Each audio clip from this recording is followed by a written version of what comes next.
परम पुरुष जुगावतार ठाकुर रामकृष्ण परमहंसदेवेर आशीर्बाद माथाय निये परमा प्रकृति श्री श्री मायेर चरण वंदना करे बागदेवीर चरण धूलि कण्ठे धारण करे उपस्थित सकल यात्रा अनुरागी बंधुगण के बिसिरा शक्ति संघेर तरफ थेके आंतरिक प्रीति शुभेच्छा भालोबासा ओ उष्ण अभिनंदन जानिए शुरू करते चलेছি आजकेर विशेष अनुष्ठान যাত্রা অনুষ্ঠান বিসর্জনে দেবীর বোধন।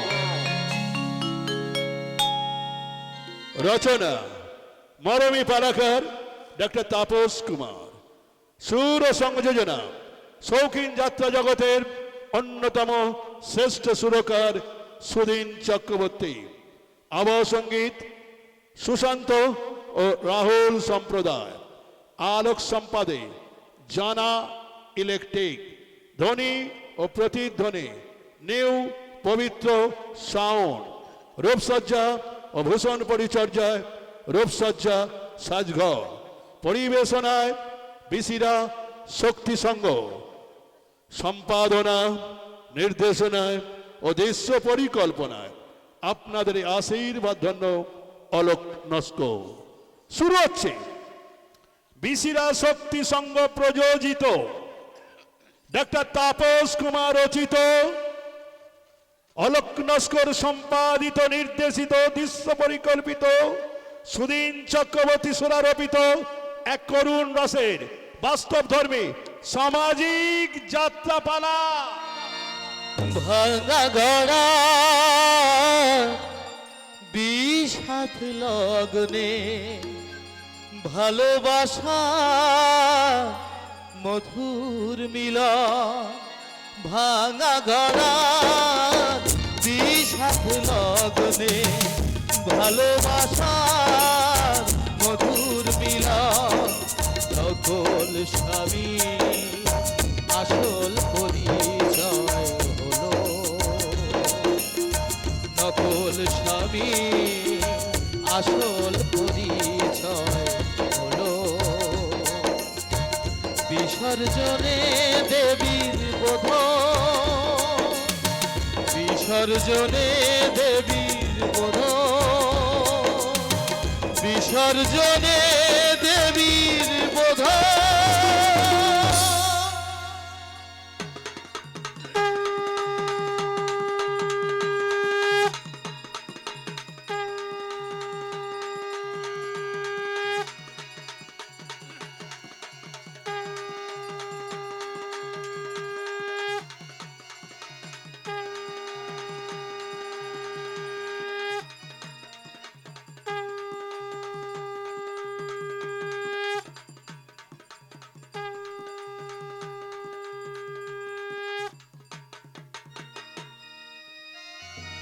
নবমী নিশিরে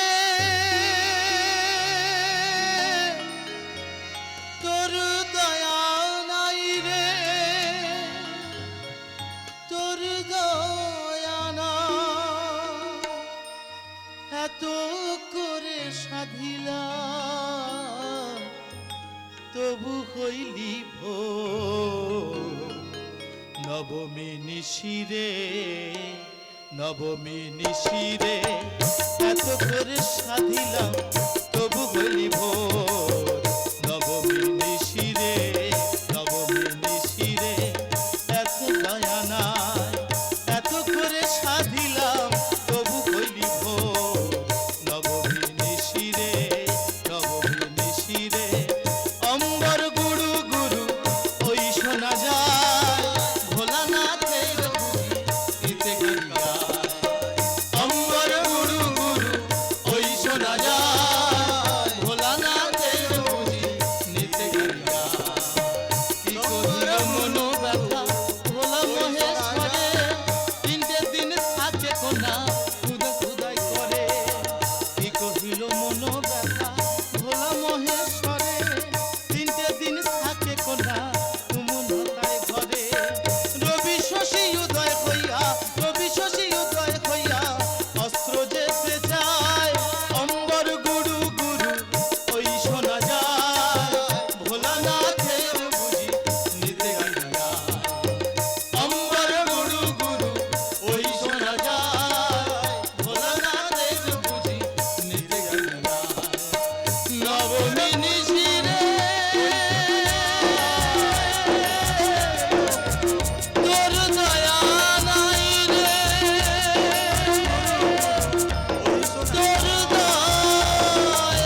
বিজয়া দশমী।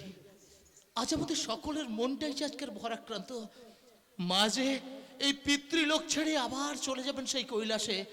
এই 5টা দিন কি আনন্দ করেই আমরা কাটিয়েছি, কিন্তু আজকের এই বিষাদময় মনের মাঝেও আজকের এক বিন্দু যে আমাদের মনে আনন্দের একটা ঝলক দেখা দিয়েছে। কারণ কারণ যে আজকের আমাদের গ্রামের ওই মাস্টারমশাই তার নতুন নতুন বৌমাকে যে ঘরে করে ভরে আনছেন বরণ করে। কেন আনছেন সে অনেক ঘটনা, সেটা জানতে গেলে আমাদের যে ফিরে যেতে হবে বেশ কিছুদিন আগে। মাস্টারমশাইয়ের ছেলে, ওই পাগল ছেলে হাদারাম ওদের বাড়ির চাকরের নন্দকে তাড়া করতে করতে আসছে, আর বাড়ির চাকর নন্দ ছুটে ছুটে আসছে আর বলছে,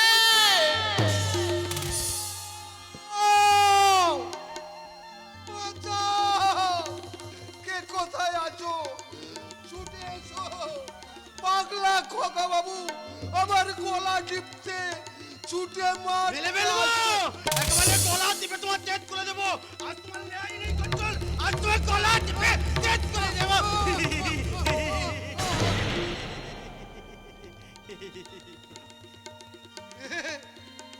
তুমি তুমি মিথ্যা করে আমার গলা টিপে ধরলে খোকা বাবু।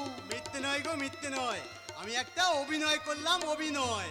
তাই বলো খোকা বাবু। কাল রাতে নাট্যলোকবেলায় একটা দাত্তাপালা দেখেছিলাম, সেই দাত্তাপালায় একটা পাগলা যেমন করে অভিনয় করছিল, আমি তেতাই তোমায় কোলে তাই দেখালাম। বলতো বাবা, আমি একেবারে ভয় পেয়ে গিয়েছিলাম খোকা জানো বাবু। নন্দদা, আমার মা নেই বলে না কেউ আমায় ভালোবাসে না, বাবাও ভালোবাসে না। সবাই বলে আমি নাকি বোকা হাদা, আমার নাকি বুদ্ধি থুদ্ধি বলে কিচ্ছু নেই। নাই থাক খোকা বাবু, কিন্তু তোমার মধ্যে যে একটা সহজ সরল একটা মন আছে গো খোকা বাবু, তার দাম যে অনেক গো খোকা বাবু, তার দাম অনেক। তবু ওর জন্য যে আমার বড় চিন্তা হয় নন্দ। আমি চোখ বুঝলে কে ওকে দেখবে, কে বসে বসে খাওয়াবে এই সমস্ত ছেলেকে? আমার জন্য তুমি চিন্তা করো না বাবা, আমার জন্য চিন্তা করো না, আমি বলো হয়ে তাগলি করলে তোমার সব দুঃখ দূর করে দেবো। ওরে হতভাগা, তার জন্যে যে অনেক লেখাপড়া শিখতে হয়, কিন্তু নিজে শিক্ষক হয়েও আমি তোকে বর্ণ পরিচয়টাও শেখাতে পারিনি। তাহলে তাহলে তাহলে আমি বলুন ওই দাত্তা দলে অভিনয়ের তাগলি করবো। থাম হতভাগা, তোকে আর অভিনয় করে দেখাতে হবে না। দেখোই না বাবা, দেখোই না, কাল রাতে দাত্তাপালায় একটা পাগলা যেমন করে তার বাবাকে পূজা করছিল, আমিও ঠিক তেমনি করে। খোকা, কি হলো দাদা, থামলে কেন? দেখাও দেখাও সেই পাগলাটা কেমন করে তার বাবা মায়ের পূজা করছিল। এমন করে দেখা বলে ভাই, আমাদের তো মা নেই। মা নেই তো কি হয়েছে দাদা, আমাদের তো বাবা আছে। কিন্তু বাবা তো মায়ের মতো আদল করে না। তুমিই বলো না নন্দদা, মায়ের অভাব কি পুণ্য কলা দায়? খোকা, জাল মানে তাল মতো দুঃখে হাল কেউ নেই বাবা, হাল কেউ নেই। তুই মায়ের জন্য আজও কাঁদছিস হতভাগা। কাঁদিনি তো বাবা, আমি শুধু ভগবানকে ডেকে ডেকে বলি, ওগো ঠাকুর, এই দেবতাদের মাঝে আমার মতো একটা গাধাকে তুমি কেন পাঠালে ঠাকুর, কেন পাঠালে? খোকা, আমাকে তুমি আমার মায়ের কাছে টেনে নাও ঠাকুর, আমাকে তুমি আমার মায়ের কাছে টেনে নাও। ঘুমিয়েছিলাম মায়ের কোলে, কখন যে মা গেল চলে, সবাই বলে ওই একাতে লুকিয়ে আছে খুঁজে না, ও তোতা পাখি রে শিকল খুলে উড়িয়ে দেব, মাকে যদি এনে দাও আমার, মাকে যদি এনে দাও। ঘুমিয়েছিলাম মায়ের কোলে, কখন যে মা গেল চলে, সবাই বলে ওই আকাশে লুকিয়ে আছে খুঁজে না, ও তোতা পাখি রে শিকল খুলে উড়িয়ে দেব, মাকে যদি এনে দাও, আমার মাকে যদি এনে দাও।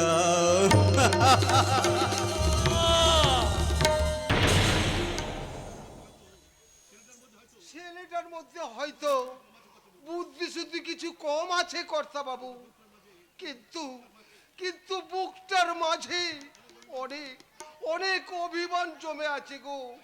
তাই বলছিলাম আপনারা আপনারা ছেলেটার মনে আঘাত দেবেন না। খেপা ছেলে কখন যে কি করে বসবে দাদা তার কোনো ঠিক নেই। দাদা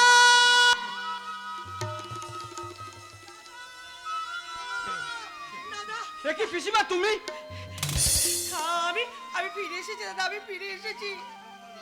আমাকে তুমি ক্ষমা করে দাও দাদা, আমাকে তুমি ক্ষমা করে দাও। দাঁড়া, কেন তুই এখানে এসেছিস? দাদা আমি দূর হয়ে যা আমার চোখের সামনে। না দাদা না, ও কথা তুমি আমায় বলো না দাদা। তোমাদের অবাধ্য হয়ে আমি ওই মালিকের সঙ্গে এখান থেকে পালিয়ে গিয়ে বিয়ে করে আমি মহা ভুল করেছি দাদা, মহা ভুল করেছি। তাই তো সেই ভুলের প্রায়শ্চিত্ত আজ আমাকে গুনতে হচ্ছে দাদা।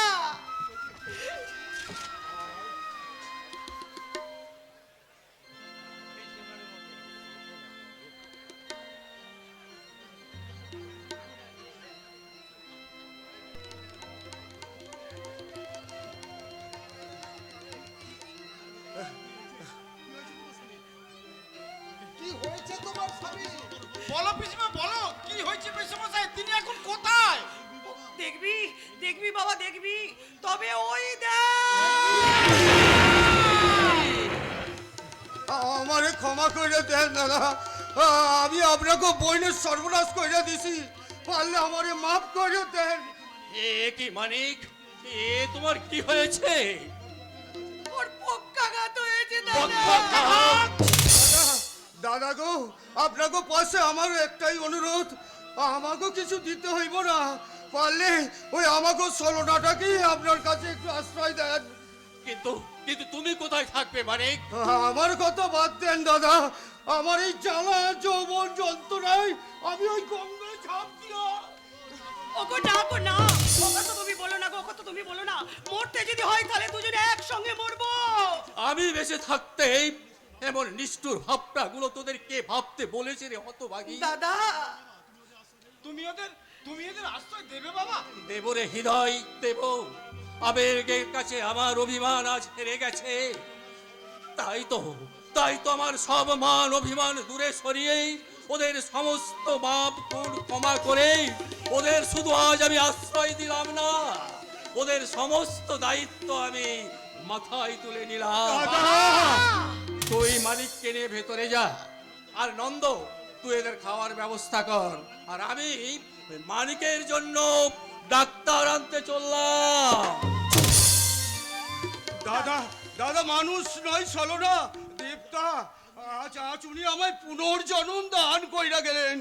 ওসব কোথায় থাক পিসিমশাই, আপনি আপনি ভিতরে চলুন, আমার ভীষণ কষ্ট হচ্ছে। আসুন আসুন আমার সঙ্গে বিশ্রাম করবে, আসুন। জামাই বাবুকে নিয়ে তুমি ভেতরে এসে চলো না দিন, আমি তোমাদের খাওয়ার ব্যবস্থা করছি। খামু খামু নন্দ খামু, নিশ্চয়ই খামু। আরে পেটে যে সালা সুসাইড হল মারতাছে, আরে না খাইলে বাঁচুম কেমনে?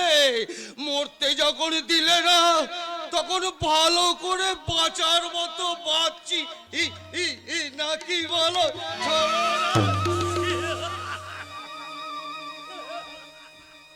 সে কি গো বলি, একটু আগে পর্যন্ত তুমি পক্ষাঘাতে এমনি এমনি করছিলে, এরই মধ্যে তুমি একটা সুস্থ স্বাভাবিক মানুষ হয়ে গেলে কেমন করে?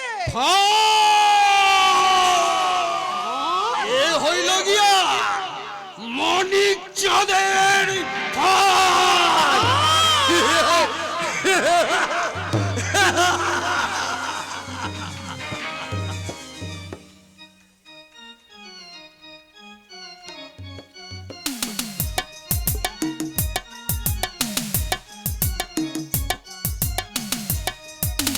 জীবনের এই ফাইনাল খেলাতে হারা জেতা সমান দুটোই।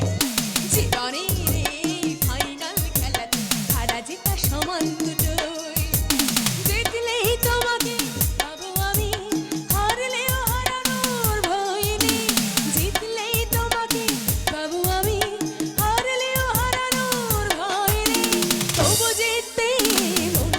চায়, হারাতে কে বলো চায়, তবু জিতে মন শুধু চায়, হারাতে কে বলো চায়। জীবনের এই ফাইনাল খেলাতে হারা জেতা সমান দুটোই, জীবনের এই ফাইনাল খেলাতে হারা জেতা সমান দুটোই, জীবনের এই ফাইনাল খেলাতে হারা জেতা সমান দুটোই। আমি জিতে গেছি, আমি জিতে গেছি ডার্লিং। আমি তোমাকে চাই, তাই তুমি আমার, শুধু আমার। কি করছো বলো তো? আমি তো তোমারই, আর চিরকাল আমি তোমারই থাকবো। এখন ছাড়ো, লোকে যে কেউ দেখে ফেলবে যে। দেখে ফেলেছি, আমি তো দেখে ফেলেছি। শারাপ, একদম বাদরের মতো হি করে হাসবে না। বেদ করবো হাতবো, এত বড় ডিঙ্গি মেয়ে তেলে দিন তেল প্যাল পুলে তিলিং বিলিং করে লাফাবে, আবার বেতা তেলের সঙ্গে ব্যাডমিন্টন খেলবে। তি তি তি, কি লজ্জা, কি লজ্জা। আরেকটা বাজে কথা বললে র‍্যাকেট দিয়ে তোর মুখটা ভেঙে দেব। সালা কত্তল, বেতা তেল হয়ে মেয়ে তেলের সঙ্গে ব্যাডমিন্টন খেলা, আবার দিতে দিয়ে তোলা তুলি। আমি টপ বাইকে বলে দেবো, টপ বাইকে। খবরদার, খবরদার বলছি, তুমি কাউকে কিচ্ছু বলবে না, নাহলে কিন্তু ভীষণ খারাপ হয়ে যাবে। খালাপ, ভালো খালাপের তুমি কি বোধো? হ্যাঁ, তাহলে বলো তো, তোমার ওই দিনতের প্যান্ট পোলা পোতাকটা ভালো না ওই মেয়েটা আত পৌলো থালি ফুলে কলতিকাকে দল নিয়ে যাতে ওল পোতাকটা ভালো? সোনা গায়ের সোনা মে, জলের কলস কাখে নিয়ে জল ভরিতে যায়, জল ভরিতে যায় রে। খেলার সাথী বনের পাখি,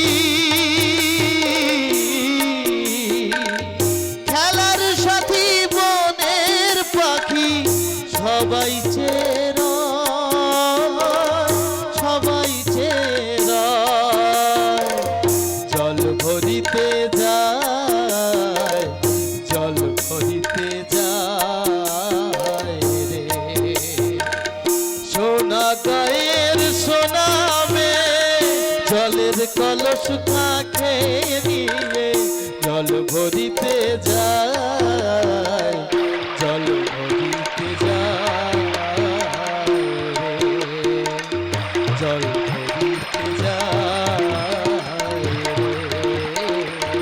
জল ভরিতে যায় রে। এই রাস্কেল, তখন থেকে এমন জ্ঞান দিচ্ছিস ও যেন তোর ঘরের বউ। বউ?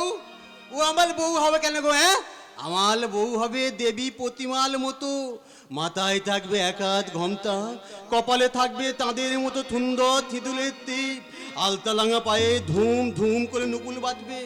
তোমার মতো এলাম দিনতের প্যান পলে তিলিং মিলিং করে লাপাবে না। হ্যাঁ, শারাপ, শারাপ রাস্কেল, তখন থেকে তোমার অনেক অধত্ব আমি সহ্য করেছি, কিন্তু আর নয়। কাঞ্চন, তুমি ওকে ভালো করে বুঝিয়ে দাও, বাঁদর কখনো মুক্তের মর্ম বোঝে না। কনভেন্টে পড়াই দেবী রায়কে জ্ঞান দেওয়ার মতো দুঃসাহস কখনো একটা পাগলা গেঁয়ো মূর্খের শোভা পায় না। এই বলেছো দেবী। এই রাস্কেল, বল কেন এইভাবে ওকে অপমান করেছিস? বল।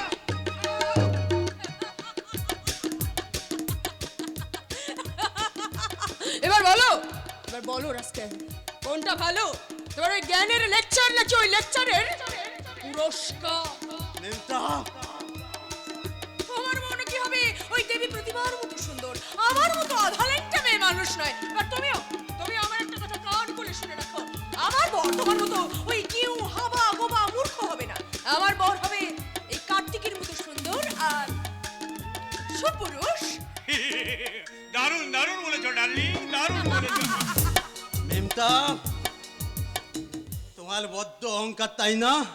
এই কার্তিককে নিয়ে আল আমি তোমাকে কেলল কীর্তি করতে দেব না। এই গোবল গণিত এবার তোমার কেলেঙ্কালি করে দেবে, কেলেঙ্কালি।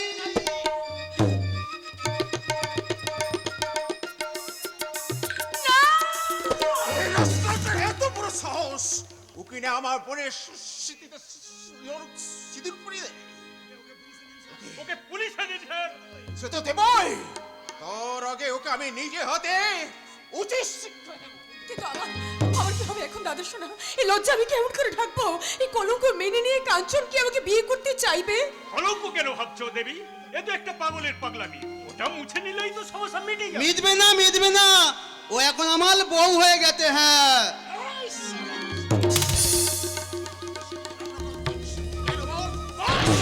এই রাস্কেল, কেন এমন অসভ্যতা করছিস? বল।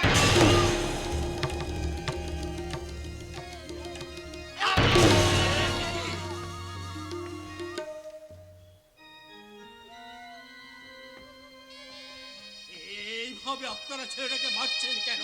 আপনার খেপে ছেলে আমার বোনের স্মৃতিতে রক্তের সিঁদুর পরিয়ে আমার বংশে বুকে একটা কালি মাখিয়ে দিয়েছে। তুই কি করেছিস হতভাগা? তুই শুধু এই মেয়েটার অসম্মান করিস নি, সবার সামনে আমার মাথাটা নত করে দিয়েছিস। বল হতভাগা, কেন এ কাজ করেছিস? বল বল বল। আহ! ছেলেকে লেলিয়ে দিয়ে আপনাকে আর ভালো মানুষ শাস্তি হবে না। আপনার নামে আমি মানহানি মামলা করব। আপনি ঠিক বলেছেন স্যার, এই পাপ ছেলে যুক্তি করেই কাণ্ডটা ঘটিয়েছে। ভাষা সংযত করো যুবক। রুচিবোধ এই পুণ্যব্রত মাস্টারের নেই। শোনো মা, আমি তোমায় বলছি মা, একটা বাস্তব বুদ্ধিহীন হাবা গোবা ছেলে খেয়ালের বসে আজ যে কাণ্ডটা করে ফেলেছে, সেটাকে কি তুমি একটা দুর্ঘটনা বলে মেনে নিতে পারো না মা? দুর্ঘটনা? হ্যাঁ, দুর্ঘটনা। জীবনে চলার পথে আমরা বহু সমস্যার সম্মুখীন হই, সব সমস্যার সমাধান করতে পারি না বলে আমরা কিছু কিছু সমস্যাকে এড়িয়ে চলার চেষ্টা করি। ঠিক তেমনি করে আজকের এই ছোট্ট সমস্যাটাকে আমরা কি মানিয়ে নিতে পারি না? জ্ঞানের লেকচার বন্ধ করো। তোমার ছেলে যে অন্যায় করেছে তার শাস্তি তাকে পেতেই হবে। শাস্তি? হ্যাঁ, শাস্তি। ওকে থামে বেঁধে 100 ঘা চাবুক মারা হবে। চাবুক! চাবুকের ক্ষত চিহ্ন দিয়ে যত রক্ত ঝরবে, সেই রক্তের বিনিময়ে তোমার সমস্ত কলঙ্ক ধুয়ে যাবে তোমার।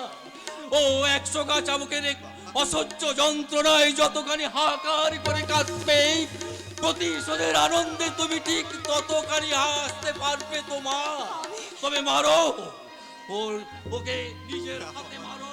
ওর শরীর থেকে সহস্র রক্তবিন্দু ছড়িয়ে তোমার মনের সমস্ত কালিমা তুমি ধুয়ে নাও মা, সমস্ত কালিমা তুমি ধুয়ে নাও। বাবা চুপ! তোমার আমাকে বাবা বলে ডাকবি না। শুনুন শুনুন রায়মশাই, আপনাদের শাসনের প্রহসনের মাঝে পড়ে এই হতভাগা যদি মরে যায়, আপনারা ওকে বেয়ারিশ লাশের মতো রাস্তায় ছুঁড়ে ফেলে দেবেন রায়মশাই। বেয়ারিশ লাশের মতো ওকে রাস্তায় ছুঁড়ে ফেলে দেবেন। যেও না বাবা।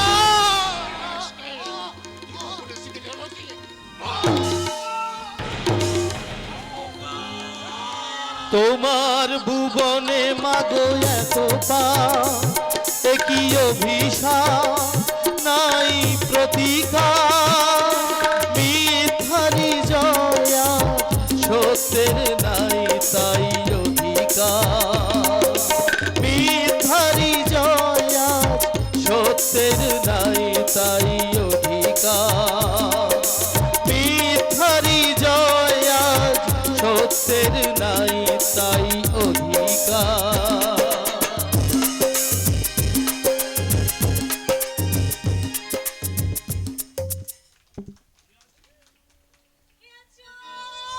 বাঁচাও! বাঁচাও! ওই শয়তানটার হাত থেকে আমাকে রক্ষা করো। ওই শয়তানটা আমার সম্ভ্রম লুট করতে আসছে। কেউ তোমাকে ছুটে বাঁচাতে আসবে না ছুকরি। শালা বেশি ছটফট করলে হাঁপিয়ে যাবে আর আমার তকবিলটাও বাড়বে। এই, একদম হুঁশিয়ার! আমার গায়ে হাত দিবি না বলে দিচ্ছি।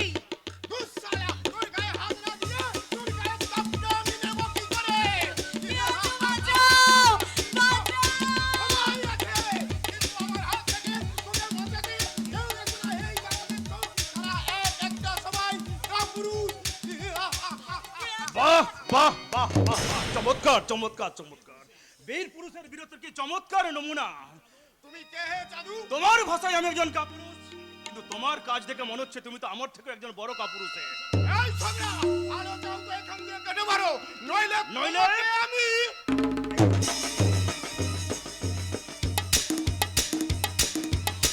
আরে আরে আরে কি করছো ছাড়ো ছাড়ো, রাস্তার মধ্যে খুন খবর হলে তুমি বিপদে পড়বে, ছেড়ে দাও। কি বলছেন ম্যাডাম আপনি? যে আপনার সম্মানহানি করতে চাইলো আর তাকে আপনি ছেড়ে দিতে বলছেন? না না না না, একে আমি সহজে ছেড়ে দেবো না, একে আমি পুলিশে দেবো।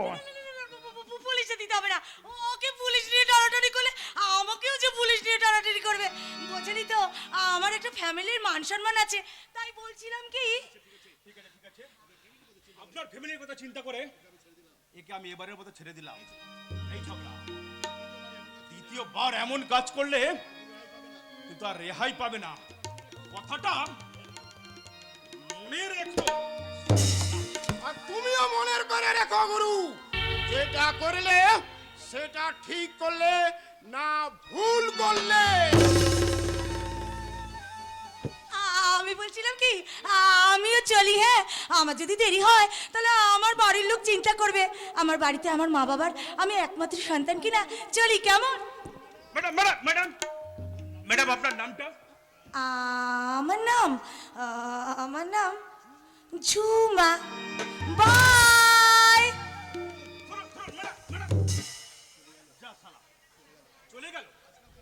চলে গেল শালা। আজকালকার মেয়েদের দেখছি কোনো কৃতজ্ঞতা বোধ বলে কিছুই নেই। যা সম্ভব রক্ষা করার জন্য ওই শালা গুন্ডাটার সঙ্গে এতক্ষণ আমি লড়লাম, সে কিনা যাবার সময় একটা ধন্যবাদ জানাবার প্রয়োজন মনে করলো না।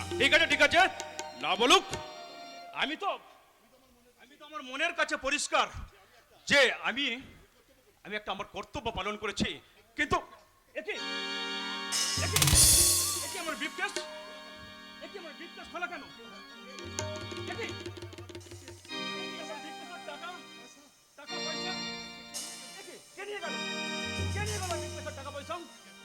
তবে কি এতক্ষণ যা ঘটলো সব একটা সাজানো নাটক? এই নাটকের ছলে ওই শালা মেয়ে ছেলে দুটো আমার সমস্ত টাকা পয়সা লুট করে নিয়ে চলে গেল। কেমবাড়ি করে গেল গো, কেমবাড়ি।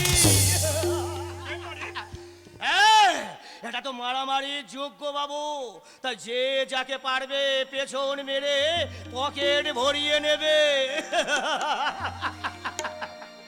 কি বলছেন আপনি? কিন্তু আপনি কে? আমি হলাম এই ফুটপাতের ফাটাকেষ্ট, যারা দুনিয়াটাকে জাহান্নাম বানানোর জন্য স্বার্থে ঢোল বাজিয়ে চলেছে, সেই ঢোল ফাটানোই হচ্ছে আমার ডিউটি। যারা সত্যকে লুকিয়ে রেখে মিথ্যা ছড়িয়ে কাজ হাসিল করতে চায়, তাদের সেই মিথ্যেগুলোকে প্রকাশ করাই আমার ডিউটি। মিথ্যের আশ্রয় নিয়ে ওই ছেলে মেয়ে দুটো আমাকে ঠকিয়ে আমার সঙ্গে টাকা পয়সা লুট করে নিয়ে চলে গেল। ওদের আমি পুলিশ তোমাকে পালিশ করে ছেড়ে দেবে। তাহলে কি আমি আর কোনো বিচার পাবো না? কেমন করে পাবে? তোমার টাকা যে লুট হয়েছে তার কোনো প্রমাণ আছে, সাক্ষী আছে? আপনিই তো সাক্ষী, আপনার চোখের সামনে সামনে টাকা পয়সা লুট করে চলে গেল। আমি যে সাক্ষী তার কোনো প্রমাণ আছে? সাক্ষীর আমার কোনো প্রমাণ লাগে না। এটা আইনের পেঁচ গো বাবু, যে পেঁচে পড়ে নির্দোষ সাজা পায় আর দোষী পাই বেকসুর খালাস। কিন্তু এই ফুটপাতের ফাটাকেস্টর আদালতে অন্যায়ের কোনো খবর। দাঁড়াও, তোমার অভিযোগ কতখানি সত্য একবার আমি যাচাই করে নি। থামুন! এতক্ষণ বুঝতে পেরেছি আপনি একটা বদ্ধ পাগল। ঠিক বলেছো বাবু, আমি একটা বদ্ধ পাগল। আমি সত্য সন্ধানের নেশাই পাগল, আমি অনাচার ব্যভিচার আর ধ্বংসের নেশাই পাগল। আমি এই সমাজটাকে সংস্কারের নেশাই পাগল। দাঁড়ান, আপনার পাগলামো শুনে লাভ নেই। দেখি খুঁজে দেখি ওই ছেলে মেয়ে দুটো কোথায় গেল। ওদের আমি যেমন করে খুঁজবো, খুঁজে তারপর আমি ওদের পুলিশের হাতে দেব, পুলিশের হাতে। হ্যাঁ, খুঁজতে গিয়ে তুমি হয়তো নিজেই হারিয়ে যাবে যুবক, কিন্তু কোনোদিন ওদের তুমি খুঁজে পাবে না। কেমন করে পাবে? ওরা যে বহুরূপী, ঘন ঘন রং বদলে ওরা নিজেদেরকে আড়াল করে রাখে। কিন্তু এই ফুটপাতের নজর এড়িয়ে তোমরা কোথায় যাবে চাঁদু? তোমরা নরকের অন্ধকারে লুকিয়ে থাকলেও তোমাদের আমি ঠিক খুঁজে বার করব।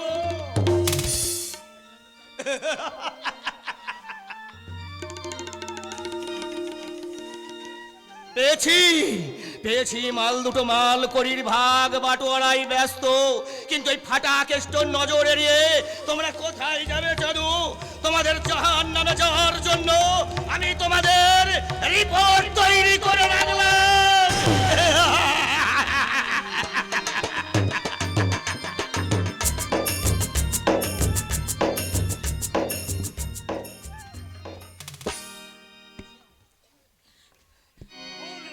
না না না না কাঞ্চন, না না দাদা, শোনো না, অনেক হয়েছে, এবার তোমরা ওকে দয়া করে ছেড়ে দাও। তুমি ক্ষমা করলেও আমি কিন্তু করব না। তুমি আমার বাগদত্তা স্ত্রী, আর আমার বাগদত্তা স্ত্রীর অসম্মান আমি কখনোই মেনে নেব না। বাগদত্তা হলেও এখনো কিন্তু আমি তোমার বিবাহিত স্ত্রী হইনি কাঞ্চন, আর যতক্ষণ না হচ্ছি ততক্ষণ আমার মান সম্মানের দায়িত্বটা তুমি আমাকেই নিতে দাও।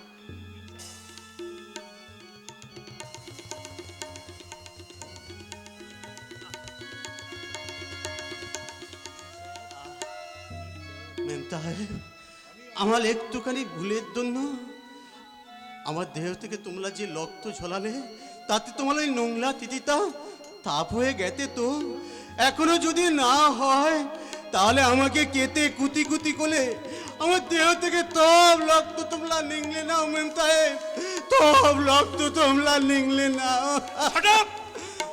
আমি ঠিক বুঝতে পারছি না দেবী, এই রাজকালটার উপর তোমার হঠাৎ এমন দয়া উতলে উঠলো কেন? দয়া নয় কাঞ্চন, এটা ওর প্রতি আমার মানবতার ছায়া। দেবী, তুমি যত সহজ ভাবছো আসলে কিন্তু তা নয় দেবী। আমাদের সমাজ ব্যবস্থা বড়ই জটিল। এই ব্যাপারটা একবার জানাজানি হয়ে গেলে হয়তো অনেকের ব্যঙ্গ বিদ্রুপ তোমাকে সহ্য করতে হতে পারে। তাছাড়া একটা কথা ভেবে দেখ দেবী, এমন একটা ঘটনা ঘটে যাবার পর তুই যদি আপত্তি করতো তাহলে তোর কি অবস্থা হতো তুই একবার ভাবতে পারছিস? তুমি কি ভাবলে দাদা শোনা? কাঞ্চন আমাকে বিয়ে করতে রাজি না হলে আমাকে সারা জীবন কুমারী থেকে যেতে হবে? বেশ, যদি তাই হয় তাহলে তাই হবে।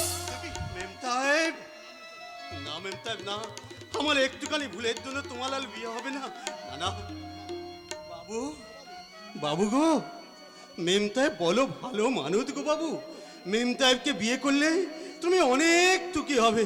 আমি আমি তুমি আমায় কথা দাও বাবু, ওই মেম সাহেবকে তুমি বিয়ে করবে, আমি তোমার হাত ধরে অনুরোধ করতে বাবু।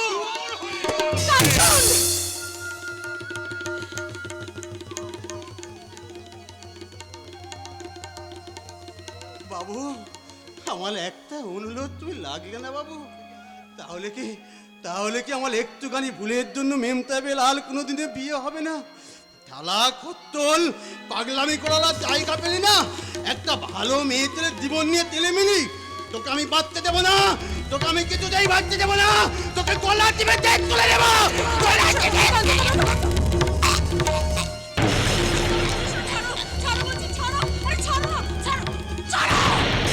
দেবী, যাও, চলে যাও এখান থেকে। এই মুহূর্তে তুমি এখান থেকে চলে যাও, যাও বলছি, যাও যাও। আজারে সাথিয়া तेरे बिना जिया लागे ना।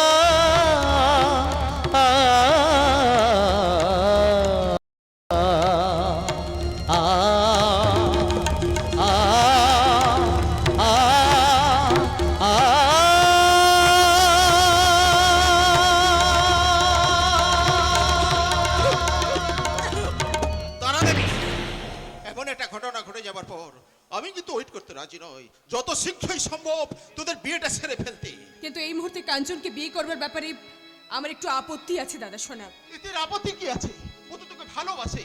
ভালোবাসলেও একটা সিঁদুর ঘষা মেয়েকে বিয়ে করবার মতো শক্ত মন ওরা আছে কিনা একবার ওকে ভালো করে জিজ্ঞাসা করে দেখে না। দেবী, তাছাড়া আমাদের সমাজ ব্যবস্থাটা বড়ই জটিল তাই না কাঞ্চন? তুমি আমাকে মেনে নিও, তোমার পরিবার, তোমার পরিস্থিতি, পরিজন আমাকে নাও মেনে নিতে পারে। না মানার কি আছে? আরে বাবা, ছেলেটা পাগলামি করে কয়েক ফোঁটা রক্ত দিয়ে তোর স্মৃতিতে ঘষে দিয়েছে। সেই ছোট্ট একটা পাগলামিকে ঘিরে তোমরাও তো কিছু কম পাগলামি করলে না দাদা। দেবী, কেন? ওই এক ফোঁটা রক্তের বিনিময়ে তোমরা তার শরীর থেকে হাজার হাজার গুণ রক্ত জড়িয়ে নিলে কেন? কেন একটা কলঙ্ককে ঢাকতে তোমরা আমাকে নতুন করে আরো অনেক কলঙ্কের ভাগিদারি সাজিয়ে দিলে দাদা সোনা? কেন করলে? কেন করলে? আমি আবার ক্লান্ত পথচারী, এই কাঁটার মুকুট লাগে ভারী। আমি আবার ক্লান্ত পথচারী, এই কাঁটার মুকুট লাগে ভারী। গেছে জীবন দুদিকে দুজনারি, মেনে নিলেও কি মেনে নিতে পারি? ছুতে গিয়েও যেন হাতে নাগালে না পায়, ছুতে গিয়েও যেন হাতে নাগালে না পায়। এভাবে হেরে যাই, যে ঘুরে তাকাই, কেমন যেন আলাদা আলাদা সব। আলগা থেকে তাই খসে পড়েছি প্রায়, কেমন যেন আলাদা আলাদা সব। কেমন যেন আলাদা আলাদা সব। কেমন যেন আলাদা আলাদা। দেবী, দেবী, দেবী, দেবী। স্যার, দেবীর এই হঠাৎ চেঞ্জটা আমি ঠিক মেনে নিতে পারছি না। এখন এতটা হতাশ হবার কোনো কারণ নেই। মেয়েদের বড় মোটো নরম। আসলে ছেলেটাকে মারধর করতে দেখে ও একটু সফট হয়ে পড়েছে। আমি বরং তোমার মা বাবার সঙ্গে কথাটা বলে তোমাদের বিয়ের ডেটটা ফাইনাল করে দেবো। দাঁড়াও, ঠাকুরজির মত না নিয়ে দেবীর বিয়ে কখনো তুমি ফাইনাল করতে পারবে না। দাঁড়াও, আমি চাই আগামী লগ্নে ওদের বিয়েটা সম্পূর্ণ হোক এবং আমার ডিসিশন চেঞ্জ হবে না। প্লিজ, দেবী যখন কিছুদিন সময় চাইছে তো নো প্রবলেম, আমি সময় দিতে রাজি। দেবীর জন্য আমি সারা জীবন অপেক্ষা করে থাকবো স্যার। তবু দেবী ছাড়া অন্য কাউকে কোনোদিনও আমি বিয়ে করব না। I am promise. Yes sir, I am promise.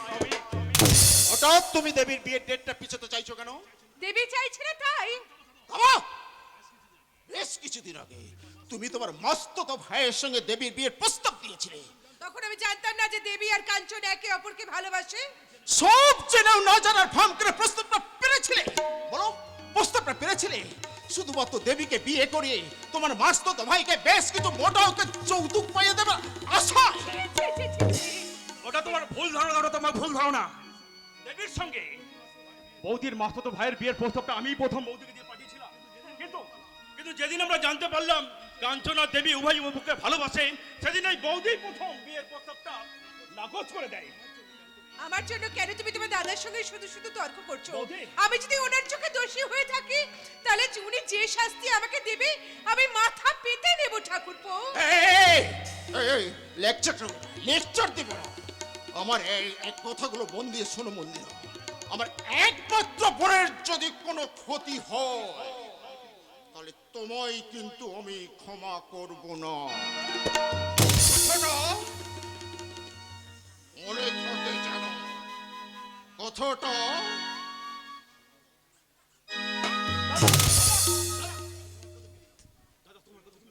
শুনলে ঠাকুরপো, তোমার দাদার কথাগুলো শুনলে তো? আমি নাকি তোমাদের ক্ষতি চাই। বৌদি প্লিজ, বৌদি প্লিজ, তুমি একটু শান্ত হও বৌদি। আচ্ছা ঠাকুরপো, তুমি ওকে সত্যি বিশ্বাস করো আমি আমি তোমাদের ভালোবাসি না? আমি তোমাদের ক্ষতি চাই? বলো ভাই, তুমি কি সত্যি চাও? তুমি যে আমাদের দেবী গো বৌদি, তুমি যে আমাদের দেবী, তুমি কি কোনোদিন আমাদের ক্ষতি চাইতে পারো? সেই ছোট্টবেলায় কবে যে মাকে হারিয়েছি, মাকে যে ঠিক মতো মনে পড়ে না বৌদি। মায়ের মমতা যে কি তা কখনো আমরা অনুভব করতে পারিনি বৌদি।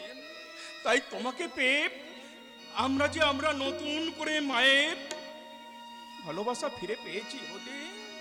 ঠাকুরপো, তুমি আলোর প্রদীপ জেলে, তুমি মায়ের মতো এলে, মুখ বুঝে আর শৈলে কত নীরব যন্ত্রণা, তোমায় চোখে দেখেছি যে মায়ের স্নেহ ছায়া, এমন মধুর ভালোবাসা কোথাও পাবো না। তুমি আমার মা, তোমায় চোখে দেখেছি যে মায়ের স্নেহ ছায়া, এমন মধুর ভালোবাসা কোথাও পাবো না। মাকে আমার মনে পড়ে না, তুমি আমার মা। ঠাকুরপো, তুমি ভাগ্যবান স্বরূপ, তাই তো তুমি মাকে হারিয়ে আবার নতুন করে মা পেয়েছো। কিন্তু আমি যে মাকে হারানোর অপেক্ষায় অস্থির হয়ে উঠেছি। মোহন, কি হয়েছে মায়ের? বল। মা ভালো নেই রে দিদি, মায়ের একটা কঠিন অসুখ করেছে, তাই ডাক্তার বাবু বলেছে 7 দিনের মধ্যে অপারেশন করতে হবে, নইলে যে মাকে বাঁচানো যাবে না। মোহন, তার জন্য চাই 50,000 টাকা। 50,000 টাকা?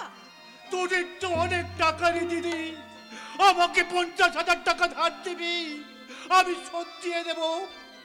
কোথা থেকে দিবি? কি আছে তোর? দিদি, বেকার বাউন্ডুলে হয়ে সবসময় ঘুরে বেড়াচ্ছিস, অসুস্থ মায়ের চিকিৎসা করাতে পারছিস না ভাই? কেন এসেছিস সেখানে বল? তোর লজ্জা করে না? বৌদি বৌদি বৌদি, তোমার কষ্টটা আমি বুঝি বৌদি, আমি সবই বুঝি। তাই তুমি যদি বলো মোহনকে আমি আমার অ্যাকাউন্ট থেকে 50,000 টাকা দেবো বৌদি। থাক ভাই থাক, আমি যে বেকার বাউন্ডুলে, 1 পয়সা রোজগার মতো ক্ষমতা আমার নেই, তোমার ঋণ আমি কি দিয়ে শোধ করবো ভাই? মোহনে, দিদি রে, তুই যে দোকানি অসহায় তা আমি কোনোদিন ভাবতেও পারিনি। জামাই বাবু লক্ষ লক্ষ টাকার মালিক হলেও আমার দিদি যে এতখানি নিঃস্ব তা ভাবতে আমার বড় কষ্ট হচ্ছে রে দিদি, বড় কষ্ট হচ্ছে। মোহনে, আমি চললাম রে দিদি, আজ তুই পরের বাড়ির বউ, মায়ের প্রতি তোর কর্তব্য না থাকলেও আমার আছে। তাই তো আমি মায়ের চিকিৎসার জন্য আমি আমার এই ভিটে বাড়িটুকু বিক্রি করতে চললাম। না না মোহন, ভিটে বাড়িটা তোকে বিক্রি করতে হবে না। আমাকে তুই ভুল বুঝিস না রে, আমি অনেক যন্ত্রণায় আজ তোকে এই কথাগুলো বললাম রে মোহন। তুই আর একদিন আসিস, আমি তখন তোর জামাইবাবুর ব্যবসার টাকা থেকে লুকিয়ে তোকে 50,000 টাকা দেবো। কিন্তু আমায় কথা দে ভাই, যেমন করে হোক 1 মাসের মধ্যে ওই টাকাটা তুই আমাকে ফিরিয়ে দিবি। তুই কথা দে ভাই, কথা দে। আমি চেষ্টা করবো রে দিদি, আমার মায়ের ঋণ শোধ করার চেষ্টা করব।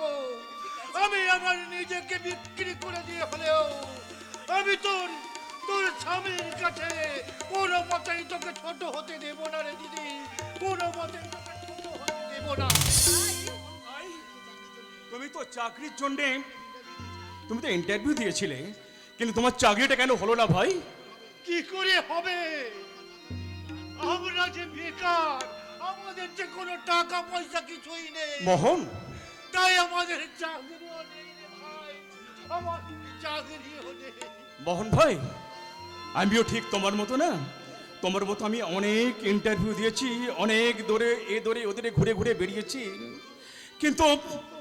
কিন্তু কোথাও না আমি কোনো চাকরির সন্ধান পাইনি ভাই। তাই তো এই চেনা পথ ছেড়ে আমি তো আজ অচেনা পথে ছুটে চলেছি। মোহন ভাই, ওই চেনা পথ ছেড়ে পা ফেলে ফেলে আমি হারিয়ে ফেলেছি ঠিকানা। আধারাতে আলোতে ভুল হয় নিশানা, আমি হারিয়ে ফেলেছি ঠিকানা। ওই যেন পথ ছেড়ে পা ফেলে হারিয়ে ফেলেছি ঠিকানা। আধারাতে আলোতে ভুল হয় নিশানা, আমি হারিয়ে ফেলেছি ঠিকানা। আমি হারিয়ে ফেলেছি ঠিকানা, আমি হারিয়ে ফেলেছি ঠিকানা।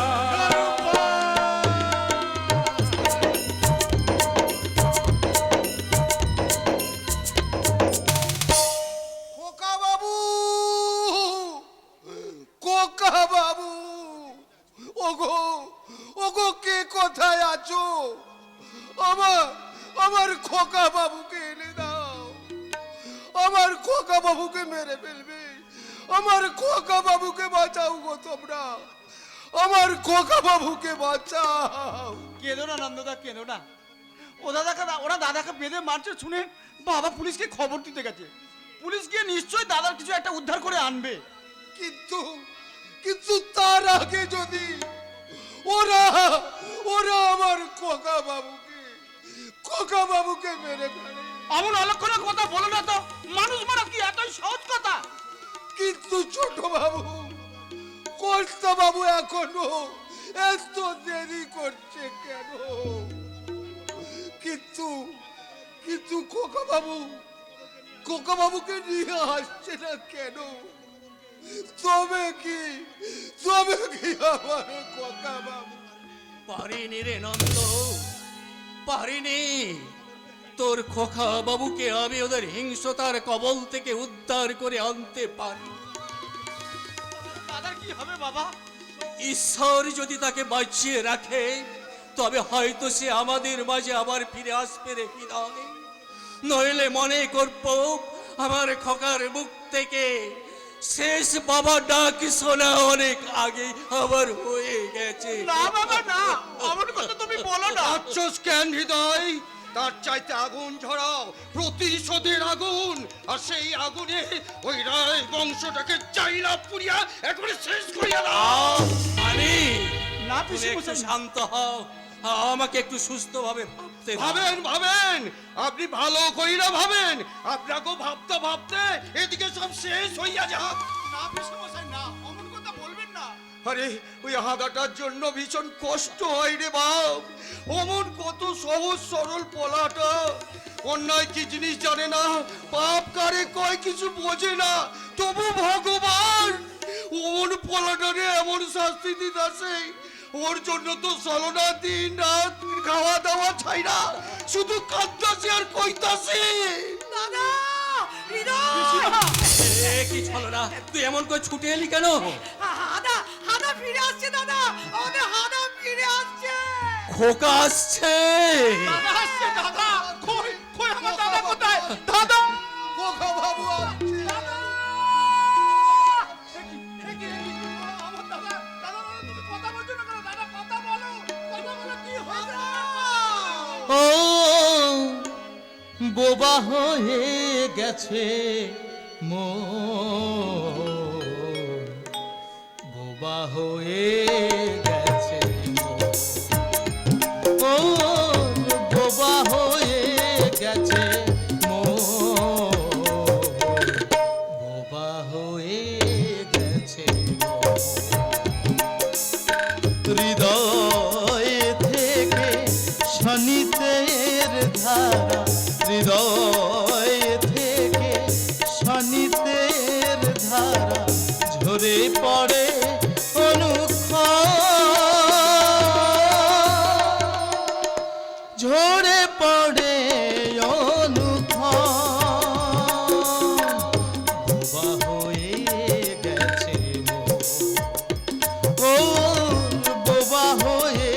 গেছে মন, বোবা হয়ে গেছে মন।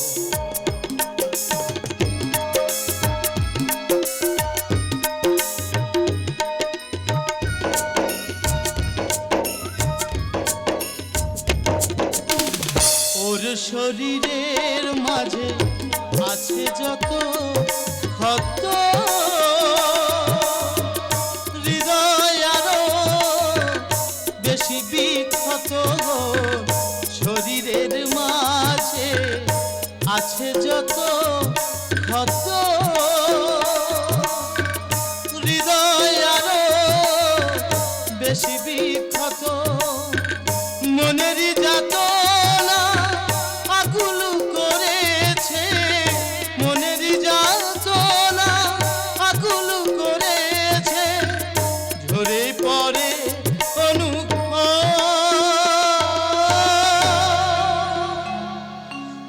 ঝরে পড়ে অনুক্ষণ। বোবা হয়ে গেছে মন, ও বোবা হয়ে গেছে মন, বোবা হয়ে গেছে মন।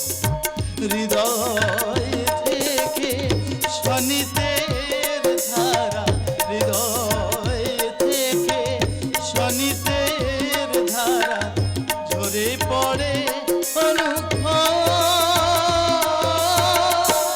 ঝরে পড়ে অনুক্ষণ। ও বোবা হয়ে গেছে মন, বোবা হয়ে গেছে মন। ও বোবা হয়ে গেছে মন, বোবা হয়ে গেছে মন।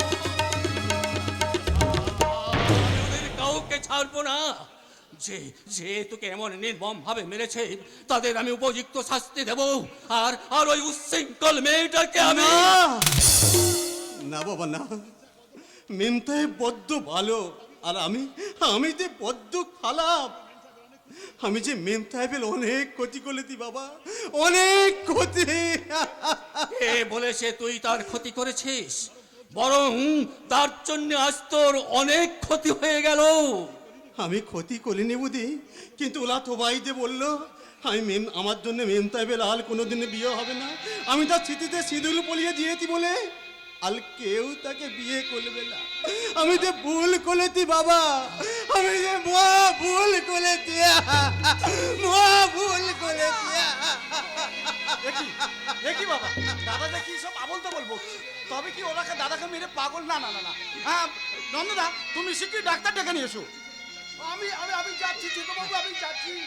আমি আমি এখনই ডাক্তারবাবুকে ডেকে নিয়ে আসছি, ডেকে নিয়ে আসছি। আমার মনে হয় মারের চোটে হাদারামের মাথাটা একেবারে পাগল হইয়া গেছে। সে কি গো, হ্যাঁ আমাদের অমন সরল ছেলেটা কিনা শেষ পর্যন্ত পাগলা হয়ে গেল।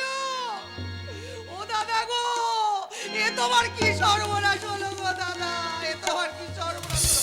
ওই হারামজাদি হট করে মেয়েটাকে যদি কাছে পায় তাহলে চুলের মুঠি ধরে টানতে টানতে না এখানে এই কানে নিয়ে আসবো। এই, আমার মেমতাহেবকে একদম গাল দিবি না বলতি, তাহলে তোর গলা টিপে তুই কি করছিস খোকা? তুই কি করছিস? তুই একে ভেতরে নিয়ে যা। এসো দাদা এসো, তোমার অনেক কষ্ট হয়েছে, এবার একটু বিশ্রাম করবে। এসো দানিত ভাই, দাদা। ওলানে আমাকে অনেক মেলেতে, আমার থালা থলিলটা ক্ষত বিক্ষত করে দিয়েতে, তবু তবু আমার একটুও কষ্ট হয়নি। কষ্ট তোমার একটু হয়নি দাদা? হবে কেমন করে? ওই মেমতাহেব যে নিজে হাতে আমাকে মুক্তি দিয়ে আমার সব দুঃখ দূর করে দিয়েতে। সেই মেয়েটা তোকে মুক্তি দিয়েছে? দাদা হ্যাঁ, কিন্তু আমি তাহলে এমন কত্তর দিয়ে ওই মেয়েটার জীবনটাকে একেবারে নষ্ট করে দিয়েছি। হে ভগবান, তুমি আমার সব খুঁজে নিয়ে আমার মেমতাহেবকে সুখী করো ঠাকুর, আমার সব খুশি নিয়ে ওই মেমতাহেবকে সুখী করো দয়াময়, সুখী করো। কেন এমন হয় গো বলো, কেন এমন হয়, কেন এমন হয় গো বলো, কেন এমন হয়, বলতে পারো মনে মনে কেন এত কথা হয়, বলতে পারো মনে মনে কেন এত কথা হয়, কেন এমন হয় গো বলো, কেন এমন হয়, কেন এমন হয় গো বলো, কেন এমন হয়। দাদা যেও না, দাঁড়াও দাদা, দাঁড়াও দাদা, তুমি যেও না দাদা। মানিক, এখন আমি কি করব বলতে পারো ভাই? বহু সমস্যায় জর্জরিত হয়ে সঠিক সিদ্ধান্ত নেওয়ার ক্ষমতাটা আমি হারিয়ে আরে ফেলেছি। সেই জন্যই তো কইছি দাদা, ওই হাদারামটাকে পাগলা গারোতে পাইঠা দিন, সুস্থ হলে পরে আবার বাড়ি ভিড় আনবেন। আমি ঠিক বুঝতে পারছি না এখন আমার কি করা উচিত, কিন্তু তাই বলে পাগলা গারোদেব, না না না না, আমাকে আরো ভাবতে হবে, আমাকে আরো গভীরভাবে ভাবতে হবে। আমার সন্তানকে যদি পাগলা গারদে পাঠাতে হয়, তাহলে ওই অরূপ রায়কেও আমি কিছুতেই ছাড়বো না, কিছুতেই না।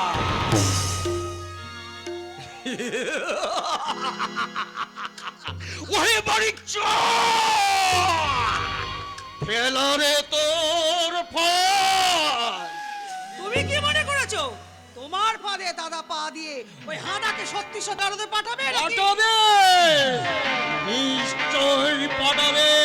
আরে ওই দেবাটাকে পাগল করার আমার খুব বেশি দেরি হইব না। তার মানে আমরা যে উদ্দেশ্য লইয়া এখানে আইসা আছি তা সফল হইবার চাল আমি অনেক আগেই চালিয়ে দিয়েছি। এইবার তোমাগো দাদার শত্রুর ওই রায় মশাইয়ের সঙ্গে একবার হাতে হাত মেলাতে পারলে খেল খতম।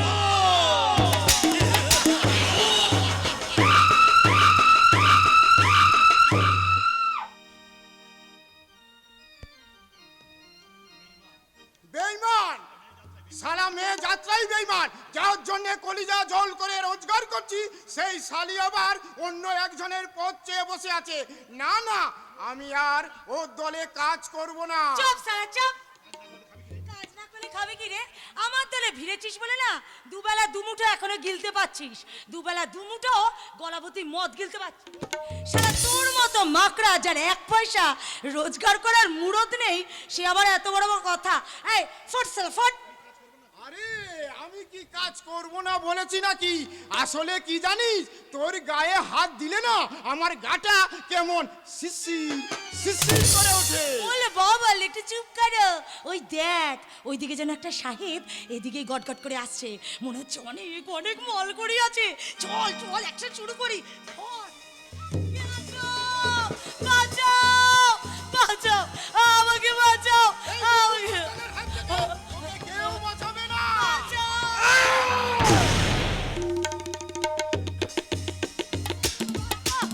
ছেড়ে দে, ছেড়ে দে। ছেড়ে দে বাচ্চা, ছেড়ে দে, আমি তোকে হাত জোড় করতে, ছেড়ে দে, ওকে মারিস না। আরে, আরে, ছেড়ে দে, ওর কোনো দোষ নেই, ওকে ছেড়ে দে। দোষ নেই?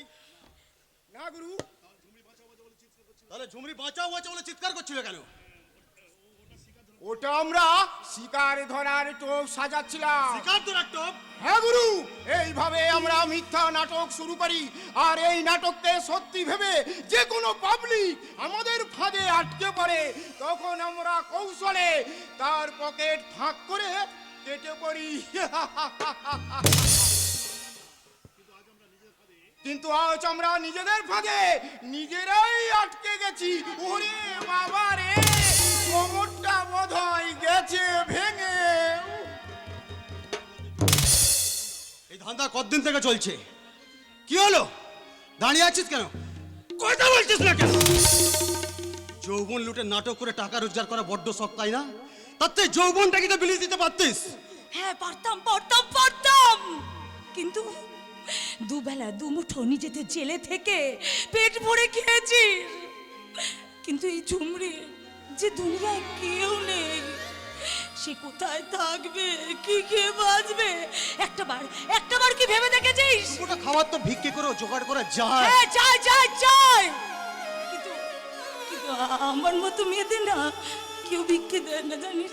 কেউ ভিক্ষে দেয় না।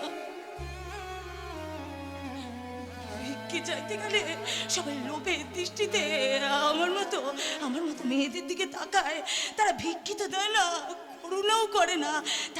তারা চায় আমার এই শরীরটাকে ভোগ করতে। ওরা কারা বল, আমি নিজে হাতে তাদের খুন করব। না না, একটা খুন করে তুই অনেকগুলো বছর নিজের জীবন থেকে নষ্ট করেছিস। আমি চাই না তুই আবার একটা ভুল করে এই জীবন থেকে কতগুলো দিন হারিয়ে ফেলিস। তুই 2 নম্বরে ধান্দাই বলিস আর নাটকই বলিস।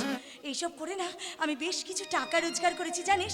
এটা দিয়ে তুই একটা সৎভাবে বাঁচবি, একটা ব্যবসা শুরু করবি। সৎভাবে বাঁচা আমার হবে না রে সুন্দরী। এইভাবে তুই কি বলছিস সৎভাবে বাঁচা হবে না? মানে আমি যে জেল ভেঙে পালিয়ে এসেছি। সে কি? তাহলে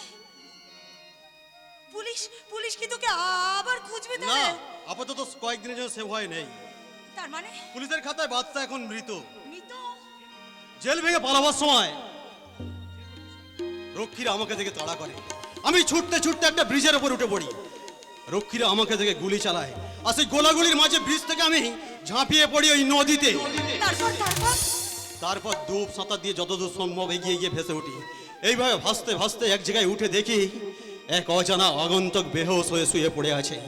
মুহূর্তের মধ্যে আমার মাথায় একটা আইডিয়া এসে গেল। দ্রুত তার পোশাকটা খুলে পরে নিয়ে আমার কয়েদি পোশাকটা তাকে পরিয়ে দিয়ে ওই নদীর জলে ভাসিয়ে দিলাম। তাহলে তোকে পুলিশ আবার দেখতে পেলে ধরবে না, সেই জন্যই তো কয়েকটা দিন আমি তোর কাছে লুকিয়ে থাকতে চাই। যতদিন না পুলিশ বাদশার নামটা ভুলে না যায়, ততদিন আমি তোর কাছে গোপনে লুকিয়ে থাকবো রে ঝুমরি। বেশ, আমিও তোকে কথা দিলাম, সারাটা জীবন আমি আমার ভালোবাসা দিয়ে তোকে ঠিক এইভাবে আঁকড়ে রাখবো আর বলবো, কি কথা দিলাম চিরদিনই, কথা দিলাম চিরদিনই তোমারই তো থাকবো, আমি তোমারই তো থাকবো। কথা দিলাম চিরদিনই, কথা দিলাম চিরদিনই তোমারই তো থাকবো, আমি তোমারই তো থাকবো। এ বুকের চির সুখী, এ বুকের চির সুখী ভালোবাসা গান আমি গাইবো, আমি গাইবো।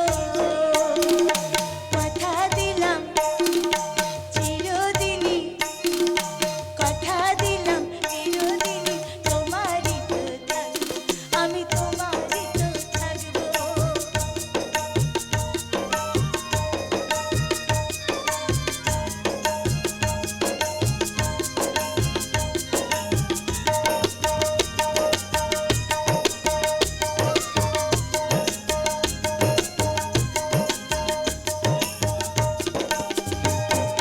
কবু যদি আসুক আধার ঘিরে, যতন করে রাখবো তোমার আমার বকুনি রে, আমার বকুনি রে। কবু যদি আসুক আধার ঘিরে, যতন করে রাখবো তোমার আমার বকুনি রে, আমার বকুনি রে। এ বুকের চির সুখে, এ বুকের চির সুখে ভালোবাসার গান আমি গাইবো, আমি গাইবো। কথা দিলাম চিরদিনই, কথা দিলাম চিরদিনই তোমারই তো থাকবো, আমি তোমারই তো থাকবো। ও আ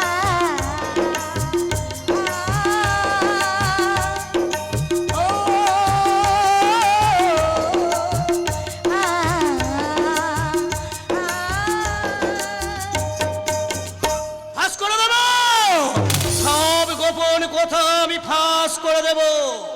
কি বিভাস করে দিবি তুই? একটা গোপন সত্য। গোপন সত্য? হ্যাঁ, যে সত্যকে তোমরা লুকিয়ে রেখে মিথ্যার মহল বানাতে চাইছো, সেই সত্যকে আমি টেনে বের করব।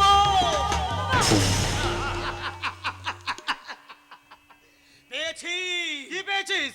একই অঙ্গে বহু রূপ, একদিকে রাম আর অন্যদিকে রাবণ, একদিকে ভীম আর অন্যদিকে দুঃশাসন। এবার শুরু হবে সংগ্রাম, মনের সঙ্গে মনের সংগ্রাম, এক রূপের সঙ্গে আর এক রূপের লড়াই। কিন্তু এই লড়াইয়ে কে জিতবে? রাম না রাবণ, ভীম না দুঃশাসন? পাগলা! না, আমি পাগল নই। তবে কে তুই? আমি হলাম এই ফুটপাতের ফাটা কেষ্ট। ফুটপাতের ফাটা কেষ্ট? হাসবেন না, হাসবেন না, একদম হাসবেন না। এই সমাজটাই তো একটা ফুটপাত, যে ফুটপাতে আছে দুর্নীতির ডাস্টবিন, ব্যভিচারের ম্যানহোল আর মহাপাপের বড় বড় গর্ত। যে গর্তে তোমার মতো যুবকের দল বেসামাল হয়ে হুমড়ি খেয়ে পড়ে। যে ম্যানহোলে তোমার মতো নারীর নারীত্ব আটকা পড়ে কাঁদে। যে ডাস্টবিনে অহরহ জমা হচ্ছে দুর্নীতির আবর্জনা, সেই সমাজ নামক ফুটপাতের প্রত্যেকটা রিপোর্ট তৈরি করে ওই সত্যের আদালতে পৌঁছে দিতে এই ফাটা কেষ্টর আবির্ভাব। ফাটা কেষ্ট? আজ যদি কবি দ্বিজেন্দ্রলাল রায় বেঁচে থাকতেন, তাহলে অনেক দুঃখে তিনি আবার নতুন করে কলম ধরে লিখতেন, হিংসা কপটতাই ভরা আমাদের এই বসুন্ধরা। তাহার মাঝে আছে দেশে সকল দেশের সেরা, ও সে রক্ত দিয়ে রাঙাছে দেশ দুর্নীতিকে গড়া। এমন দেশটি কোথাও খুঁজে পাবো না গো তুমি, ভাবতে বড় লজ্জা সাজে। আমার জন্মভূমি, সে যে আমার জন্মভূমি, সে যে আমার জন্মভূমি।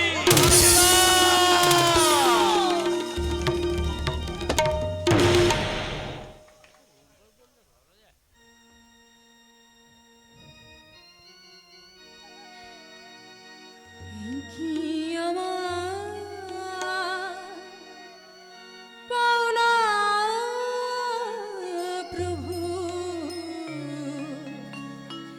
এই কি আমার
জল নয় বৌদি, এই যে আমার আনন্দের ফুলকু ধারা।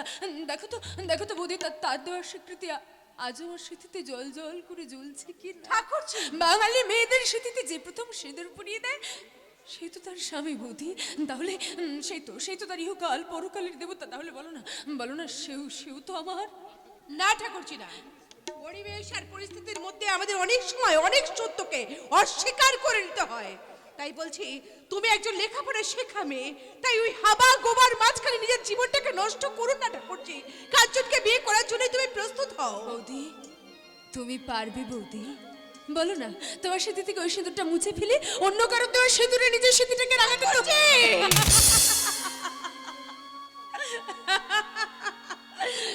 শুধু তুমি কেন, আমার এই প্রশ্নের উত্তর কেউ কোনো দিন দিতে পারবে না।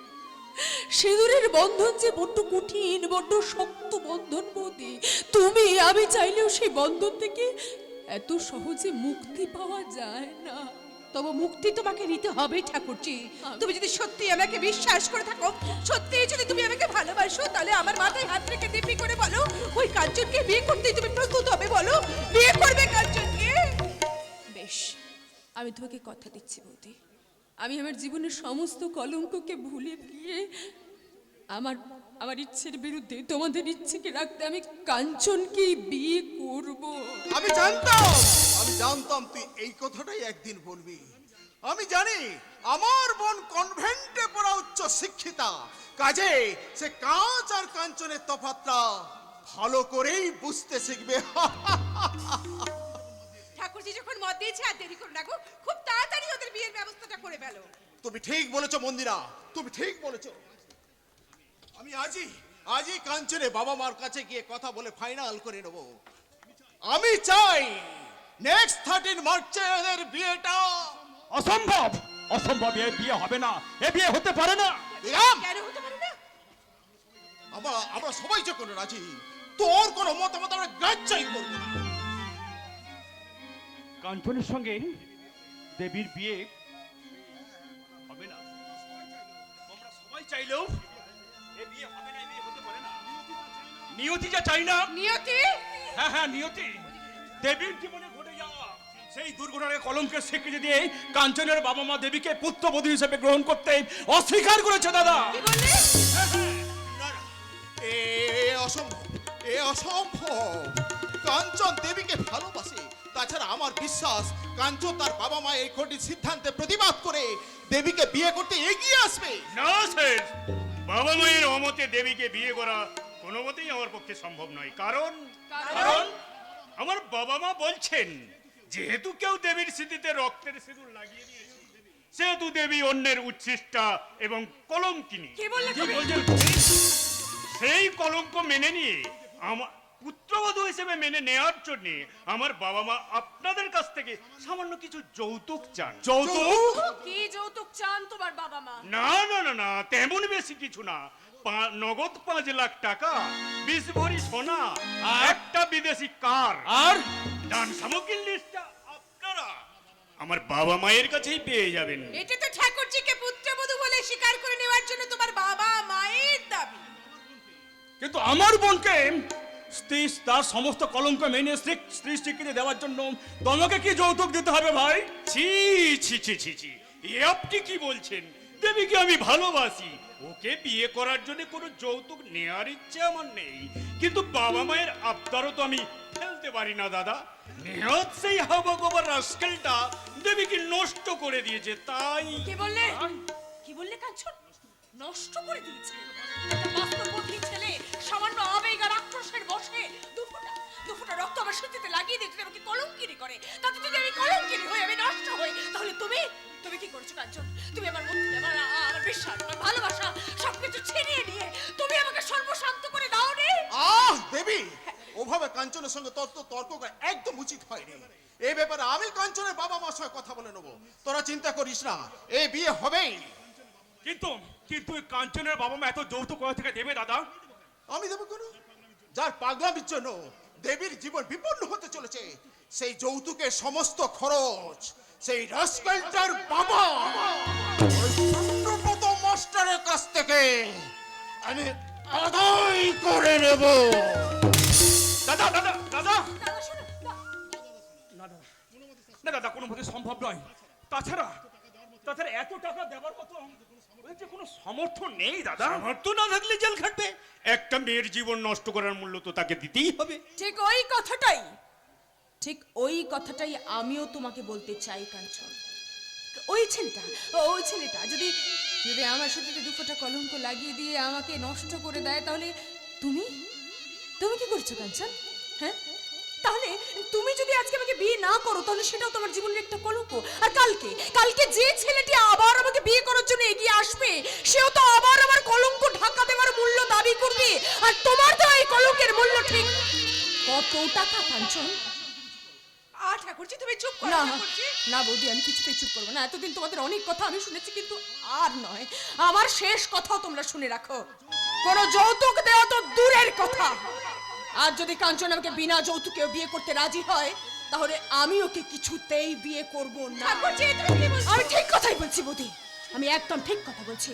যে রাস্কেলটা, যে জানোয়ারটা ভালোবাসার পরিবর্তে একটা কলঙ্ককে, মিথ্যে কলঙ্ককে বেশি দাম দেয়, আর সেই কলঙ্কের বিনিময়ে মোটা যৌতুক আদায় করতে চায়, তাতে আমি মনে প্রাণে ঘৃণা করি। ঘৃণা। I hate you Kanchan, I hate you, I hate you. একটা কথা কাঞ্চন, তুমি এক কাজ করো, আমার হাত থেকে না এই যে চুড়ি দুটো,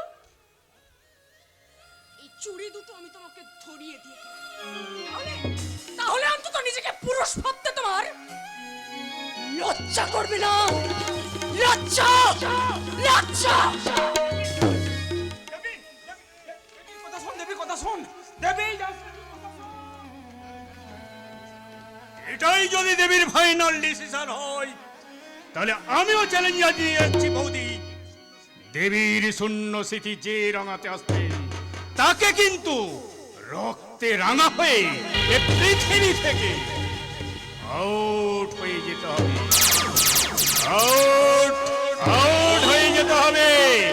আউট আউট হয়ে যেতে হবে।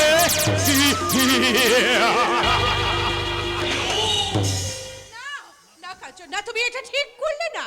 ঠাকুরজি তো তোমার কাছে ধরা দিতে চেয়েছিল, তুমি তুমি তো নিজেকে ধরে রাখতে পারলে না। পারবো না রে দিদি, পারবো না। আর বোধহয় বেশি দিন মাকে ধরে রাখতে পারবো না। মা কেমন আছে রে মোহন? ভালো নেই রে দিদি। ডাক্তার বাবু বলেছে মাকে আজই অপারেশন করতে হবে। অপারেশন? তাই তো আমি সেই টাকার জন্য আমি তোর কাছে ছুটে এসেছি। তুই একটু দাঁড়া ভাই, একটু দাঁড়া, আমি এক্ষুনি তোর জন্য টাকা নিয়ে আসছি, একটু দাঁড়া। ওগো ঈশ্বর, তুমি আমার মাকে বাঁচিয়ে দাও ঠাকুর। আমার মায়ের যদি কিছু হয়ে যায়, আমি যে বড় একা হয়ে যাবো দয়াময়, আমি যে বড় একা হয়ে যাবো। এনে ভাই, এনে এতে 50,000 টাকা আছে। হ্যাঁ, যা শিগগিরই তুই এখান থেকে চলে যা। যা দাদা, দেরি করিস না, যা। দিদি যাচ্ছি, তুই তুই যাচ্ছি দিদি, আমি চলেই যাচ্ছি। যা। কিন্তু ভাই একটা কথা মনে রাখিস, 1 মাসের মধ্যে টাকাটা কিন্তু ফেরত দিয়ে দিবি, কেমন? নলে জামাই বাবু জানতে পারলে আমাকে কেটে ফেলবে। যা। তুই ভাবিস না রে দিদি, আমি 1 মাসের মধ্যেই তোর টাকা শোধ দিয়ে দেবো। বন্ধুরা, এই যে কি বলে কে ব্যাপার, হ্যাঁ? ওদিকে আমার আর বাড়ির দরজা খোলা, আর তার ভেতর থেকে একটা 50,000 টাকা বাড়ি উদাও। বাবা, একেবারে ভুলে গেছি, তাড়াহুড়োর মধ্যে আলমারিটা লাগাতেই আমি একেবারে ভুলে এ গেছি। কি মোহন, তুমি কখন এলে? না না, অনেকক্ষণ এসেছে জানো, ও এক্ষুনি চলে যাবে। মোহন তুই যা, তুই চলে যা। যাচ্ছি রে দিদি, যাচ্ছি। যা। কি ব্যাপার, কি ব্যাপার বন্ধুরা? তুমি হঠাৎ ওকে এখান থেকে তাড়াবার জন্য না, না, ব্যস্ত হয়ে উঠেছো কেন? তাড়াবো কেন? আসলে অনেকক্ষণ এসেছে তো, তাই বলছে মায়ের শরীরটা ভালো নেই। মোহন তুই তাড়াতাড়ি চলে যা ভাই। যাচ্ছি রে দিদি, যাচ্ছি। দাঁড়াও দাঁড়াও, তুমি হঠাৎ এখানে চলে যাচ্ছ কেন? আমার এই টাকার বান্ডিলের সাথে কোনো সম্পর্ক নেই তো? আবার তোমাদের হাবভাব থেকে মানে একটু ডাউট। না না, তোমার মধ্যে কিছু একটা গন্ডগোল বাঁধেছে। একটা দেখি ব্যাগে কিছু নেই, বউ তো দাঁড়িয়ে মন্দিরা দাঁড়িয়ে আছিস কেন?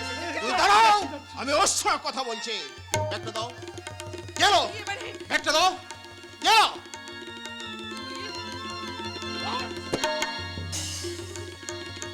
ঠাকুর, এখন কি হবে?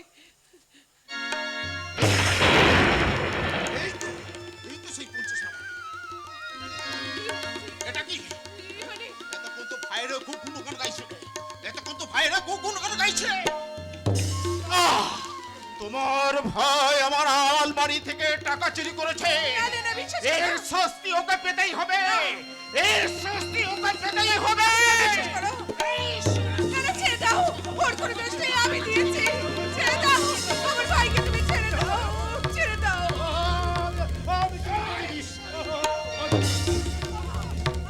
তুই আমার টাকা চুরি করেছিস। ছেড়ে দাও। তোকে যদি খুন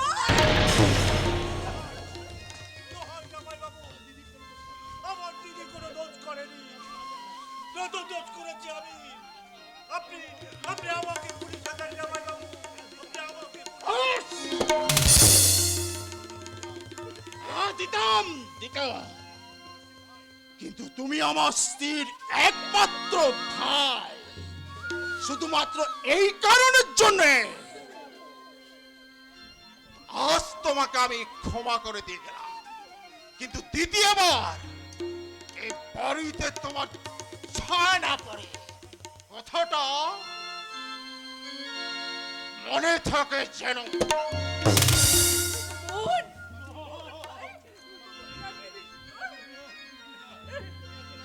আমার জন্য তোকে এত লাঞ্ছনা সহ্য করতে হলো দিদি। তুই আমাকে ক্ষমা করে দে দিদি, তুই আমাকে ক্ষমা করে দে। তুই কি আর সত্যি এখানে আসবি না বোন? না রে দিদি না, তবে যদি কোনোদিন তোর স্বামীর মুখোমুখি দাঁড়ানোর চেষ্টা করি, তবে আমি এই বাড়িতে আসবো, নাহলে জানবি এটাই আমার শেষ কথা। মোহন ভাই, মোহন ভাই,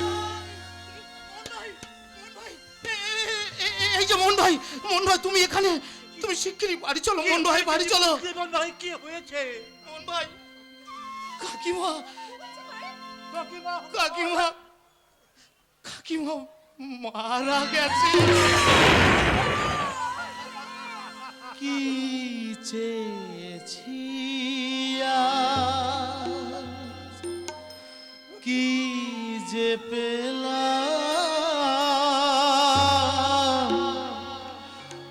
যা চেয়েছি তাতে সব হারালাম।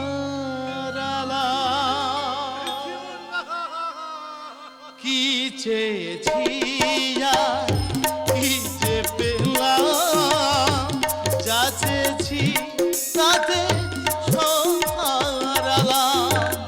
হাসির হাতে হলো জমা, হাসির হাতে হলো জমা, একরাশ শুধু কান্না কান্না কান্না।